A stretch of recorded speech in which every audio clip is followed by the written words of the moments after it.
मागील एक आठवडा पावसाने ब्रेक घेतल्यानंतर आता महाराष्ट्रात पुढील आठवड्यात सर्वच जिल्ह्यांमध्ये मान्सून सक्रिय होणार असल्याची चिन्ह निर्माण झाली आहेत।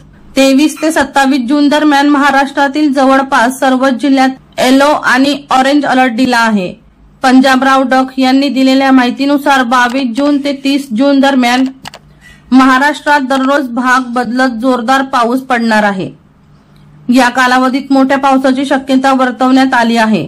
पूर्व आणि पश्चिम विदर्भ, मराठवाडा, पश्चिम महाराष्ट्र, दक्षिण आणि उत्तर कोकणात या कालावधीत चांगला पाऊस होणार आहे। विदर्भ वगळता राज्यातील इतर भागात मान्सून दाखल झाला होता।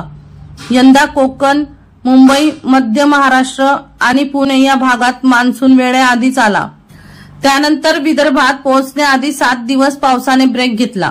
अखेर मान्सून नागपुरात 22 जून रोजी दाखल झाला। हवामान खात्याकडून नागपूरसह मान्सून विदर्भात दाखल झाल्याची घोषणा केली। वर्षा लोहार यांचा खास रिपोर्ट V1 लाईव्ह जळगाव।